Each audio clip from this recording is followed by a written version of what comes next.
I think what's important when we talk about God is we don't really know how to talk about God. And I think that's why for a lot of what we call maybe medieval theology or classical theology, I'm specifically talking about like Aquinas and others that would be paired with Aquinas, we usually use this method called analogy. And I think it's unfortunate, actually, the loss of analogy to a certain degree. I think there's definitely, I think theology somewhat keeps it alive. But I think the secular world has sort of lost analogy. And I think apologetics have kind of also lost the use of analogy when talking about God. Because honestly, I think if you use an analogy honestly, then we would understand that we can't really, we probably can't give as affirm as a claim as you could give. However, then that leads to, what do we mean by proving God, demonstrating that God exists, and so on? How do we demonstrate that? How do we talk about that? I think what also gets conflated is certainty, and actually I'll borrow from my friend O.G. Rose.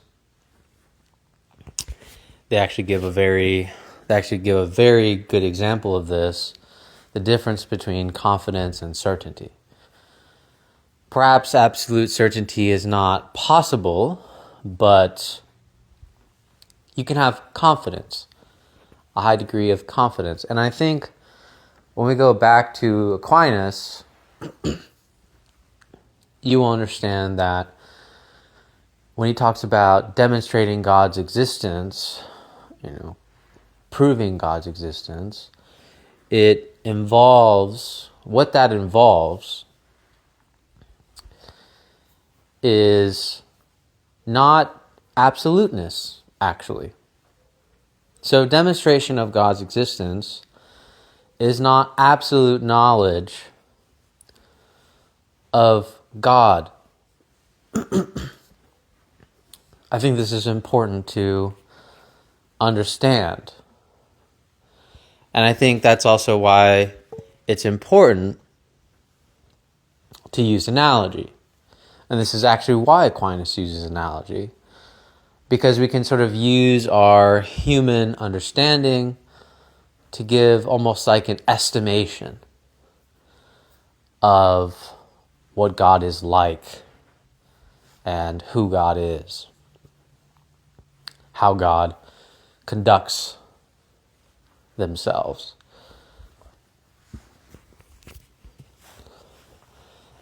But I think it's important to answering the question of evil, the very, very famous question of evil, of why this is so horrible.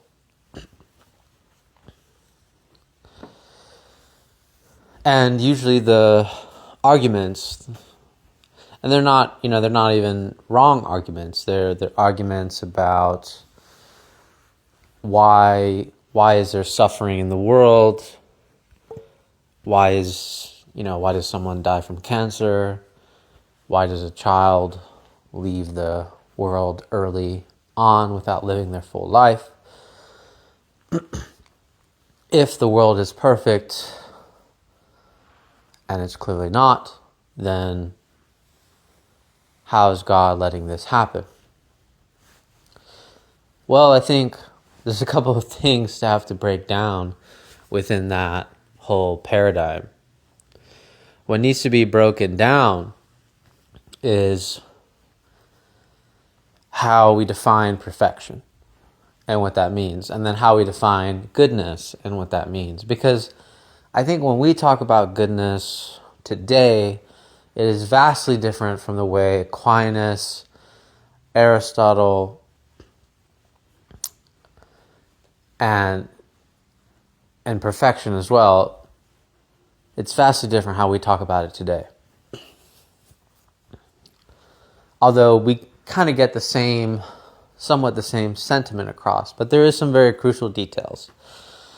For example, with perfection, we generally understand that it is something that lacks nothing. It is perfect. But that description of perfection isn't enough to really address what we mean by God created perfection, or God created perfect things, or God is perfect. We don't understand what that entirely means. So what that means for Aquinas is that perfection actually has to do, believe it or not, perfection actually has to do with existence. Perfection, and there's a threefold way of perfection, which is existence, the fact that a thing exists, so that's involved in perfection, and then the fact that it has accidental qualities that help it achieve its function. So fire warms, fire brings light, fire heats up, fire can dry things. This is all straight out of an example from Thomas Aquinas' Summa Theologica. And then the third part of perfection is resting at their own place, right? So basically, whether something fulfills its purpose. So that's what perfection is. Of course, it gets difficult to ascribe perfection to the human being, because then we have to ask, well, what's human beings' purpose and so on? And this is all stuff that in our everyday world we sort of disagree about. What is exactly is the purpose of the human being? Is there a purpose at all? All of this stuff is sort of suspended in question and doubt and suspicion. But just to kind of rein back in, this is what perfection meant for Aquinas. Now, here's the thing. Even though creatures can sort of attain this, quote, perfection, they can't attain it in the absolute sense. Why? Because their essence is not their existence. And this means that the accidental qualities that help us achieve our functions really can't afford to be accidental, essentially, right? Which is why Aquinas will say God is the ultimate end, right? God is the end himself. And God doesn't have accidental qualities. So accidental qualities would be like, wise, virtuous, whiteness, blackness. These are all accidental qualities. But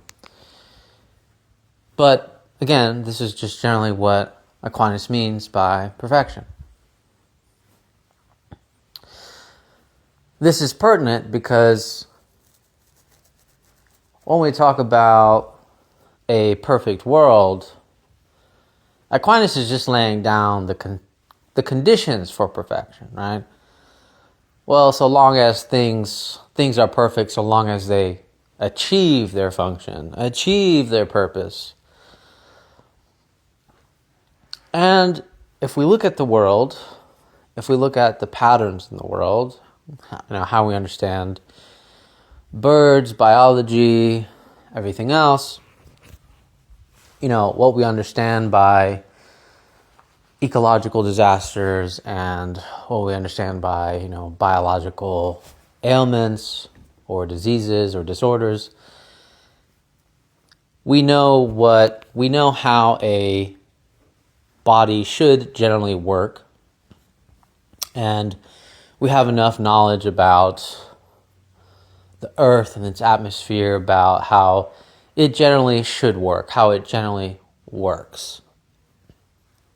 And if it doesn't achieve those functions, then disorders and disasters start happening. This is probably the whole climate change dilemma, right? That we've sort of interrupted the climate process or the homeostasis of the earth and the world.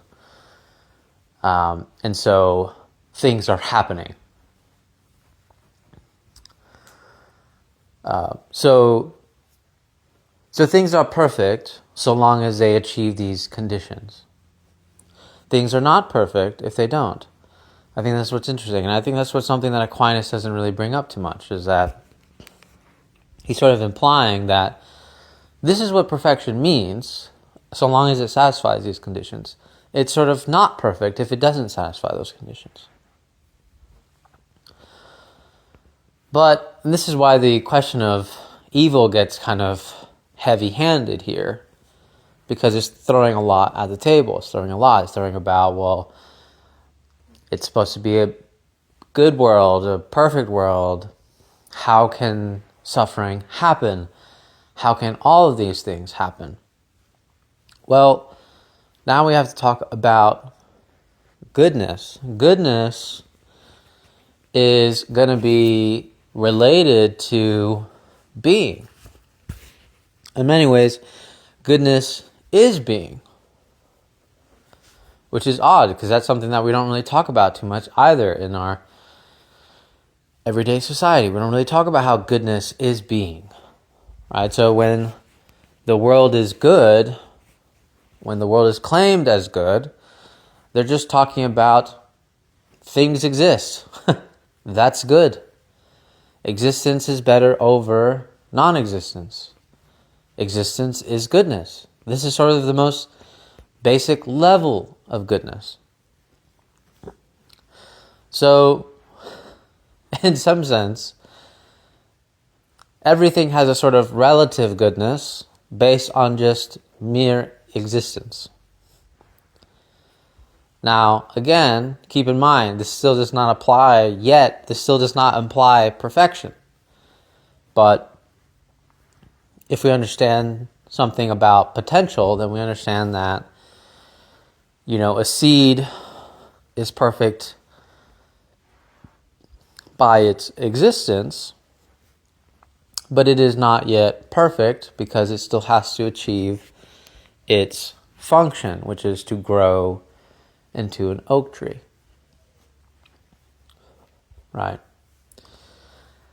And if it doesn't, if something is impeded on, then it would sort of lack that perfection. So it needs to achieve its function to be perfect and achieve that end and purpose.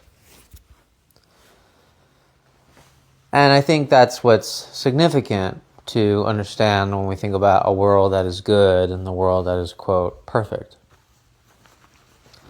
Is that existence, or things that have existence, have what we call potential, capabilities to achieve certain ends, fulfill certain things. Right? But to talk about goodness now a little bit more, is that goodness and being are the same but different. This is what Aquinas will admit. Being is more on the logical end, right? When you think about the world, it's being first, it's existence first. However, in terms of cause, this is what I find interesting. In terms of cause, goodness is first.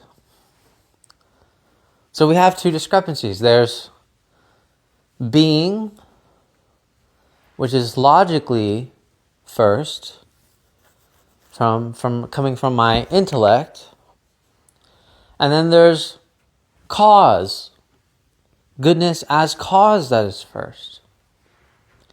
How can that be? How is thinking about goodness as first, as cause, not something like a logical conclusion? How is that not possible?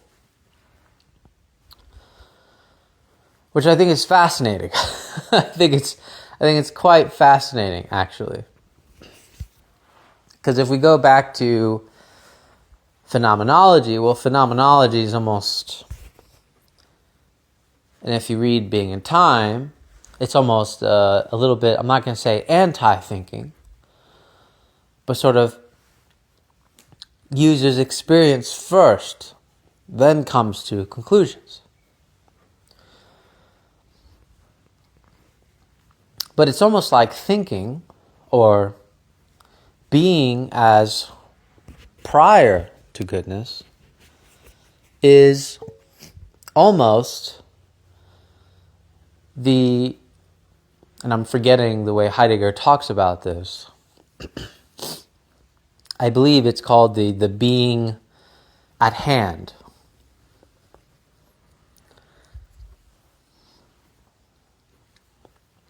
Anyways, it's the word. It's probably not even, actually, that might not even be correct.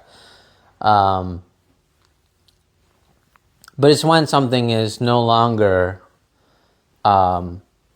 suffused with experience. It's when something all of a sudden stands out, right? It's like he gives the doorknob example of something is immersed in our experience, but then when the doorknob doesn't work, it sort of breaks out. And then we're sort of witnessing this. And this is where theoretical knowledge comes from. And my suspicion is, when we talk about being, and this would be sort of adding a twist to Aquinas, right? Or making Aquinas have a conversation with Heidegger, entertaining what would Aquinas say?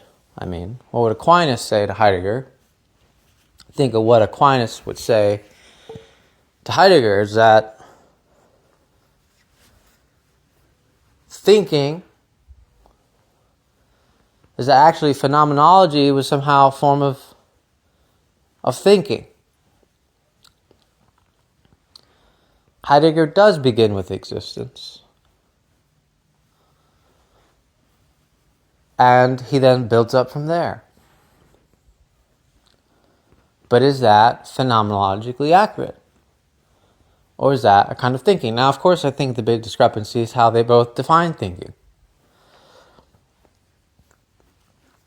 They'll both define it in different ways, and so this question is going to be suspended. We can come to our conclusions, but for the most part, we would be speaking for them. It would be impossible to act as if we could speak purely for them without our own leakage coming through. But anyways, let's continue on talking about being and goodness. So if for Aquinas, goodness is prior to being via cause, and being is logically first over cause, what else is the difference between being and goodness? And this is where Aquinas says that, goodness has desire. Goodness contains desire. That's something that I also noticed about Being and Time, is that Heidegger doesn't speak about desire. He doesn't mention it. Again, that really stands out to me. So, if we go back to the question of the problem of evil,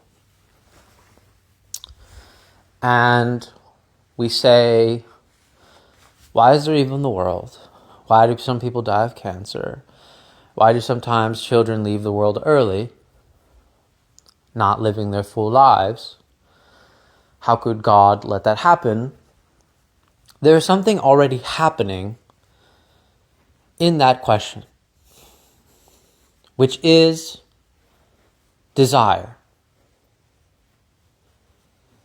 We desire for people to be cancer-free. We desire for suffering to lessen or not exist, cease to exist.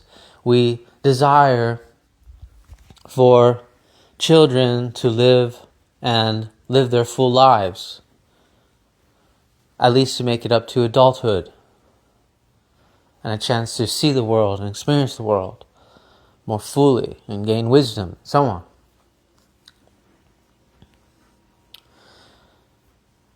You see, the rebuttal against God is itself a desire for goodness. Is itself a desire. And where does that desire come from? Right? And this is what Aquinas is saying. He's saying goodness. Goodness gives us the desire for goodness. And of course, to sort of fast forward to the end for Aquinas, the supreme goodness, the absolute goodness, is God. Period. Is God. Everything else is finite or relatively infinite, but still absolutely finite.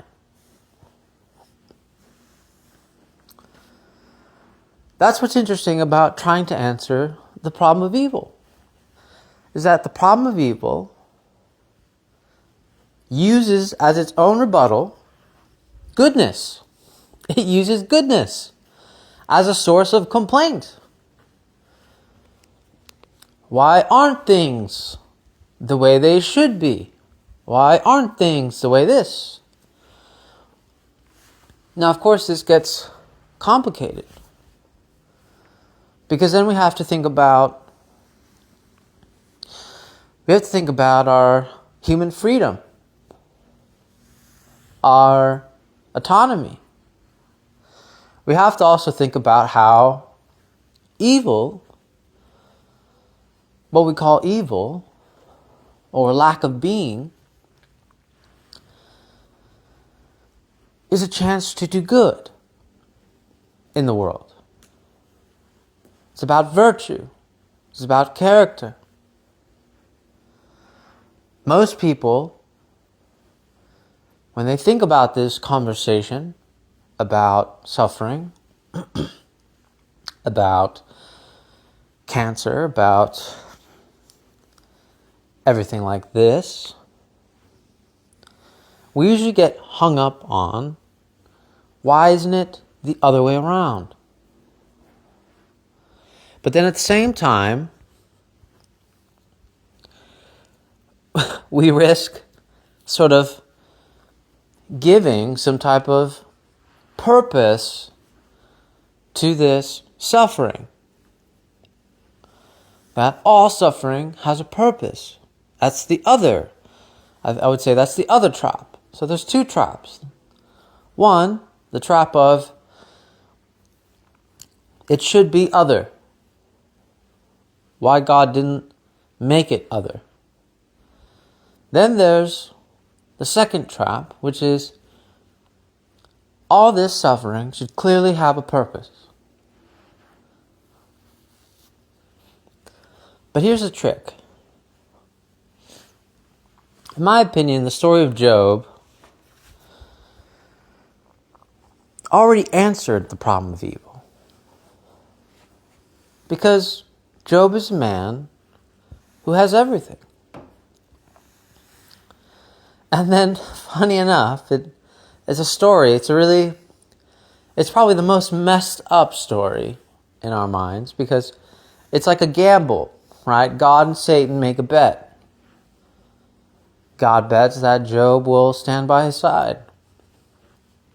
Satan, on the other hand, doesn't think so. So God permits Satan to cause as much misfortune as possible to Job, right? Diseases, famine, his children dying, him becoming very sick and experiencing wounds and pustules and all these diseases, and he's suffering. And all his companions are trying to make sense of it.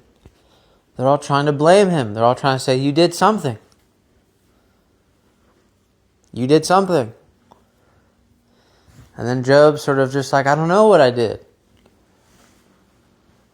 Right? But he doesn't sort of entertain the idea that he did something. Instead, he sort of gets angry with God. Angry. You know, this is the famous Job wrestling with God kind of dilemma. But anyways, fast forward, you discover that, well, Job was sort of right? Sort of right to not blame himself for trying to come up with a reason for something, of why this suffering was happening. Sort of God himself gives the answer of like, well, did you make the sea? Did you make the earth? Did you make the sky? Did you make this? Did you make... You know, it's a question on knowledge. So suffering is directly related to knowledge. And as much as we could give answers to why does somebody get cancer, why do children not make it early, why does God allow suffering?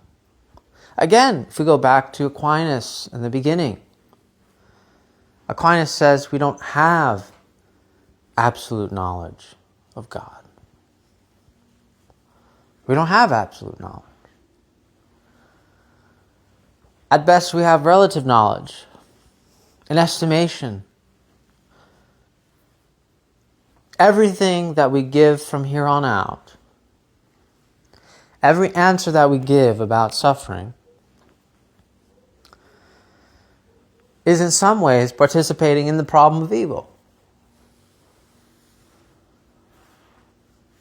The problem of evil is kind of like it's sort of a temptation on both ends to defend it or to side with it. The reality is that we just don't know. And this goes back to analogy. Remember, analogy is likeness, but also analogy is difference. So when we say God is kind, God is love, God is perfect, God is all-knowing, when we say all these stuff, the likeness allows us to have a sense of what that is. A sense, only a sense. That's all we have, a sense.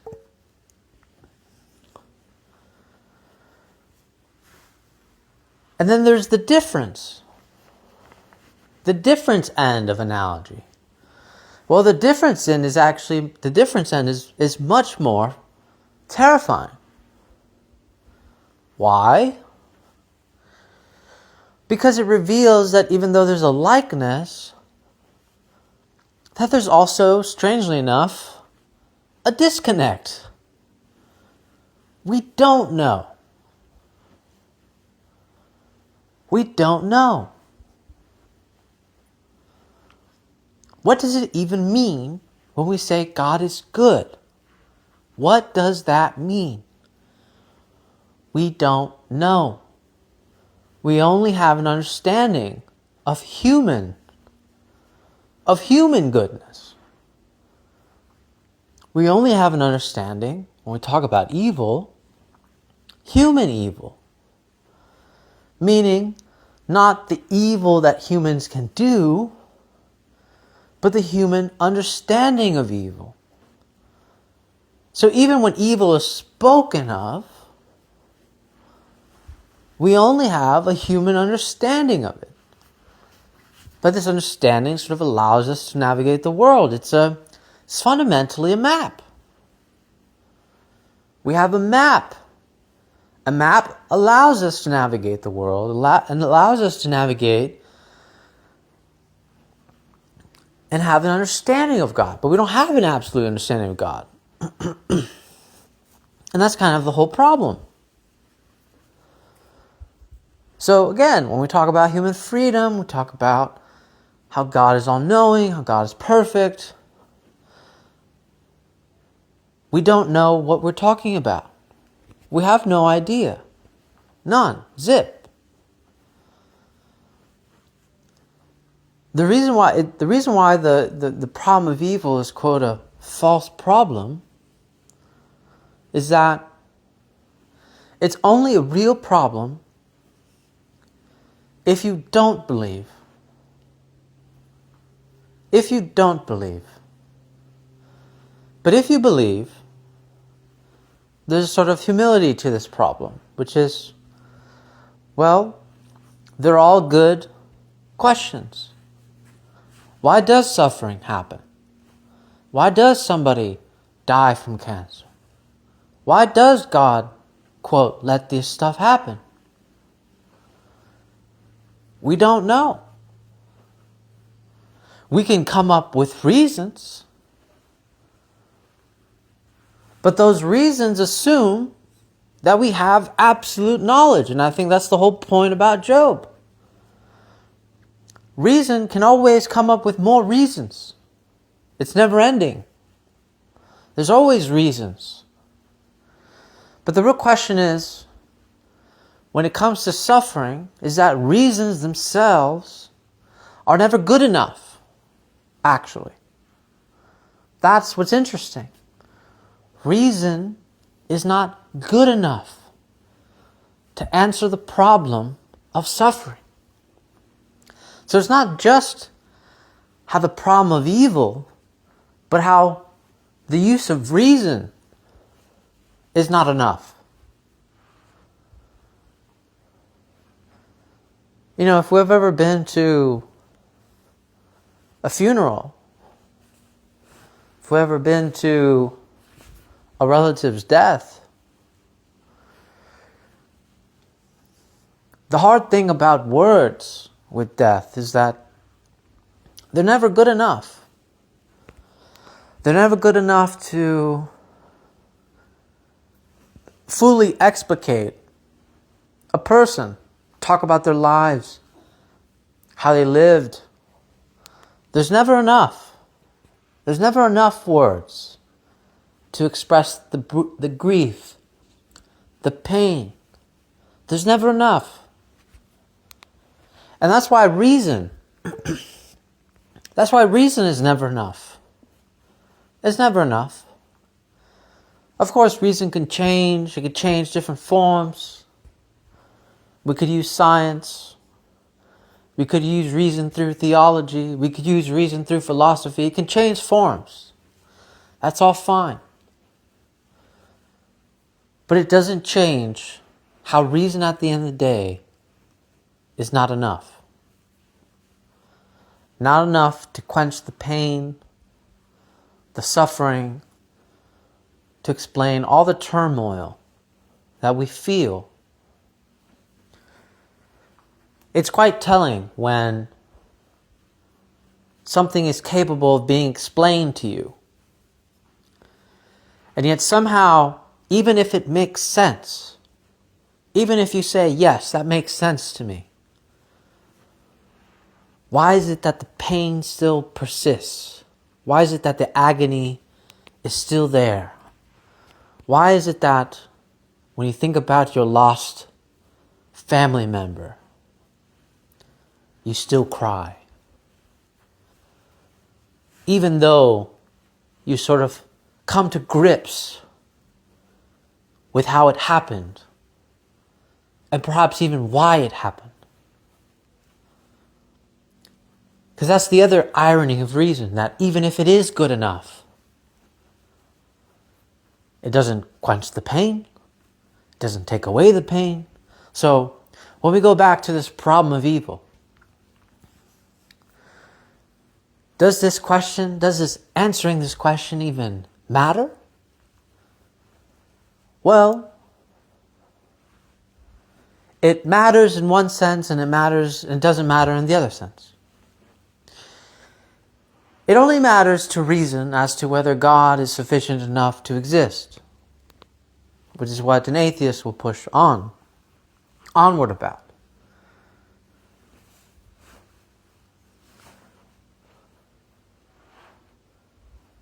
And it doesn't matter in the sense of we still have to deal with our suffering anyways. All that you get out of this question is not an explanation of suffering, which in some sense is what, or how I understand the problem of evil to be about. Because it's the forefront of the assault against God. Right? Why does this happen? If God is good, why does this happen? But in some sense,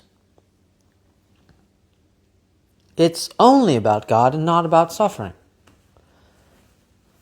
And that's where sort of the question undoes itself. It undoes itself. Fine. We can just admit that then. If we admit God doesn't exist, then that's all that the problem of evil wants to say. Okay, God doesn't exist because suffering exists. Therefore, X, Y, and Z. Okay. So was the problem about the suffering, or was the problem about God?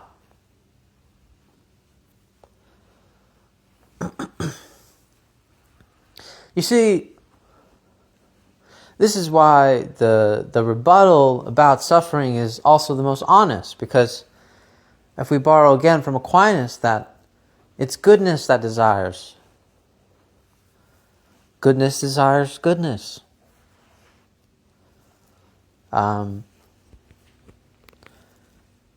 Therefore, this problem itself is a desire for goodness. Not for God, but desire for goodness. But it tries to use reason to address this issue. But it's really a debate about desire.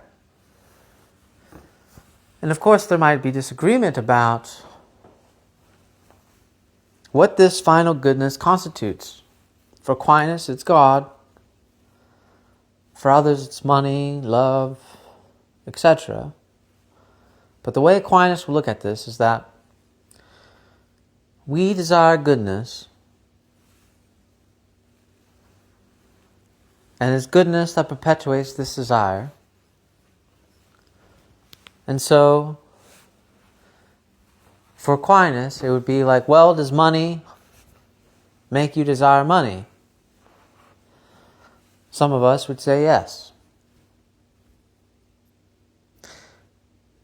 But for Aquinas, money isn't infinite. You always have to make more money.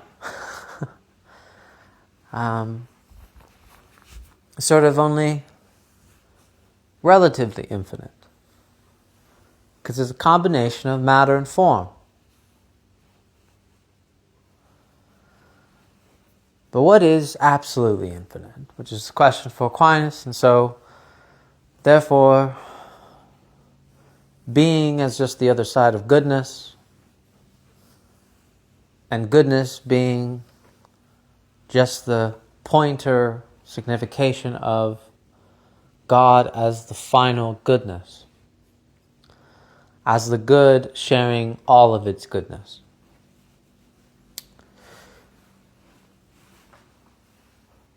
But anyways, I believe that's enough for today. All right, take care.